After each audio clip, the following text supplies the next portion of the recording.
ବା ତାଙ୍କର କୌଳିକ ବୃତ୍ତିର ଯୋଉ ବ୍ୟବସାୟ ଥିଲା ସେ ମଧ୍ୟ ଲୋପ ପାଇବାକୁ ବସିଛି। ଏବଂ ଆଜିକାରେ ଯାହାର ପାଖରେ ପଇସା ଅଛି ସେ ସେ କୌଳିକ ବୃତ୍ତିକୁ ଇନୋଭେଟିଭ ଭାବରେ ସମାଜକୁ ଆଗକୁ ଆଣିକି ତାଙ୍କ ହାତରେ ତିଆରି ହେଉଥିବା ଜିନିଷକୁ ସେମାନେ ବାହାରେ କେମିତି ବ୍ୟବସାୟ କରିକି ଦି ପଇସା ଭଲ ରୋଜଗାର କରିପାରିବେ ଇଏ ସମ୍ବନ୍ଧୀୟ ବିଭିନ୍ନ ପ୍ରକାର ଆଲୋଚନା ପର୍ଯ୍ୟାଲୋଚନା ହେଇଛି। କାହିଁକିନା ଆମେ ଓଡ଼ିଶାରେ ଦେଖିଛେ କୁମ୍ଭାର ମାନେ ଯେଉଁଭଳି ଭାବରେ ମାଟି ପାତ୍ର ତିଆରି କଲେ ଖାଲି ପୂଜା ପର୍ବପର୍ବାଣୀରେ ସେଗୁଡ଼ାକୁ ବ୍ୟବହାର କରିହେଉଥିଲା, କିନ୍ତୁ ଦୈନନ୍ଦିନ ବ୍ୟବହାରରେ ତାଙ୍କର ଜିନିଷ ଆଜି ବହୁ ଆଦୃତ ହେଇଛି।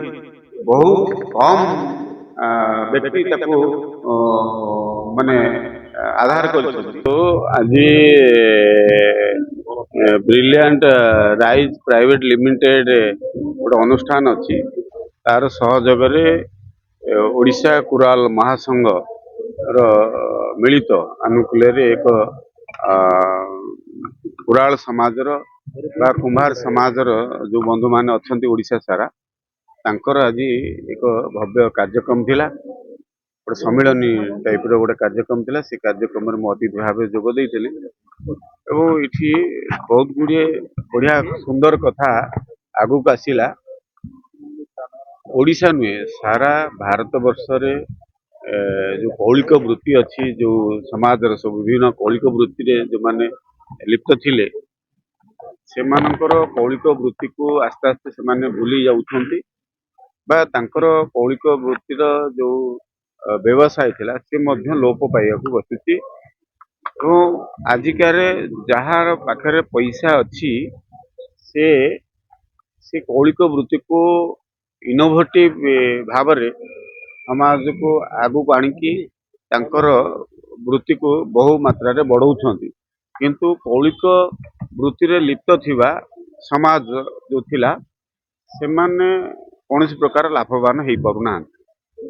ଏହି ଉଦ୍ଦେଶ୍ୟରେ ଆଜି ଏକ କାର୍ଯ୍ୟକ୍ରମ ଥିଲା। ତେଣୁ ଏ ଅନୁଷ୍ଠାନ ପକ୍ଷରୁ ପ୍ରୟାସ ଜାରି ରଖିଛି ବ୍ରିଲିଆଣ୍ଟ ଅନୁଷ୍ଠାନ ପକ୍ଷରୁ, ଏବଂ ତାଙ୍କର ଯେ ମୁଖିଆ ମାନେ ଅଛନ୍ତି ଏଇ କୌଳିକ ବୃତ୍ତିରେ ଯେଉଁମାନେ ଅଛନ୍ତି ତାଙ୍କର ମୁଖିଆ ମାନେ ମଧ୍ୟ ଏଥିରେ ସହଯୋଗ କରୁଛନ୍ତି। ତାଙ୍କୁ ଅନୁଷ୍ଠାନ ପକ୍ଷରୁ ବିଭିନ୍ନ ପ୍ରକାର ଟ୍ରେନିଂ ଦିଆଯିବ, ତାଙ୍କୁ ମେସିନ୍ ଦିଆଯିବ ଏବଂ ତାଙ୍କର ପ୍ରଡକ୍ଟକୁ ତାଙ୍କ ହାତରେ ତିଆରି ହେଉଥିବା ଜିନିଷକୁ ସେମାନେ ବାହାରେ କେମିତି ବ୍ୟବସାୟ କରିକି ଦି ପଇସା ଭଲ ରୋଜଗାର କରିପାରିବେ ଇଏ ସମ୍ବନ୍ଧୀୟ ବିଭିନ୍ନ ପ୍ରକାର ଆଲୋଚନା ପର୍ଯ୍ୟାଲୋଚନା ହେଇଛି। ଏବଂ ମୁଁ ନିଶ୍ଚିତ ରୂପେ ମୋ ମନକୁ ଛୁଇଁଛି ଏ କଥାଟା, କାହିଁକିନା ଆମେ ଓଡ଼ିଶାରେ ଦେଖିଛେ କୁମ୍ଭାର ମାନେ ଯେଉଁଭଳି ଭାବରେ ମାଟି ପାତ୍ର ତିଆରି କଲେ ଖାଲି ପୂଜା ପର୍ବପର୍ବାଣୀରେ ସେଗୁଡ଼ାକୁ ବ୍ୟବହାର କରି ହେଉଥିଲା, କିନ୍ତୁ ଦୈନନ୍ଦିନ ବ୍ୟବହାରରେ ତାଙ୍କର ଜିନିଷ ଆଜି ବହୁ ଆଦୃତ ହେଇଛି। ବହୁତ କମ୍ ବ୍ୟକ୍ତି ତାକୁ ମାନେ ଆଧାର କରିଛନ୍ତି, କିନ୍ତୁ ଆଜି ଏଇ କାର୍ଯ୍ୟକ୍ରମ ଦ୍ୱାରା ଯେଉଁମାନେ ସବୁ ଆସିଛନ୍ତି ଓଡ଼ିଶା ସାରା ଏ କଥାକୁ ନେଇକି ଆସ୍ତେ ଆସ୍ତେ ଅନୁଭବ କଲେଣି ତାଙ୍କ ଜିନିଷ ମଧ୍ୟ ମାର୍କେଟରେ ବହୁ ଚାହିଦା ଅଛି ଏବଂ ଦୈନନ୍ଦିନ ବ୍ୟବହାରରେ ବହୁ ମାତ୍ରାରେ ବ୍ୟବହାର କରାଯାଇପାରିବ ଏବଂ ତାଙ୍କ ସେଇଟା ମଧ୍ୟ ସ୍ୱାସ୍ଥ୍ୟ ପାଇଁ ଭଲ, ବିପଦ ନୁହେଁ। ଆଜି ପ୍ଲାଷ୍ଟିକ ୟୁଜ୍ ବହୁ ମାତ୍ରାରେ କରାହେଉଛି ଏବଂ ବିଭିନ୍ନ କେମିକାଲ ୟୁଜ୍ ମୂର୍ତ୍ତି କରାହେଉଛି, ଯାହାଫଳରେ କି ପ୍ରଧାନମନ୍ତ୍ରୀ କହିଛନ୍ତି ମୂର୍ତ୍ତି କାରିଗର ତିଆରି କରୁଥିବା ମାଟିର ଜିନିଷକୁ ଆପଣ ମୂର୍ତ୍ତିକୁ ତିଆରି କରନ୍ତୁ, ପର ମୁହୂର୍ତ୍ତରେ ସେଥିରେ କେମିକାଲ ବି ବ୍ୟବହାର ହେଇନଥିବ। ସେ ମାଟିଟା ଯେତେବେଳେ ଆମେ ବିସର୍ଜନ କରୁଛେ ସେ ମାଟିଟା ସମୁଦ୍ରରେ ବା ନଦୀରେ ମିଳେଇଯିବ ମାଟିରେ।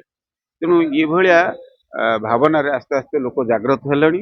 ନିଶ୍ଚିତ ରୂପେ ସେଇ ପୁରୁଣା କୌଳିକ ବୃତ୍ତିକୁ ଆଧାର କରିକି ଆମେମାନେ ଆମ ସମାଜକୁ ଆହୁରି ଦୃଢ଼ୀଭୂତ କରିପାରିବା।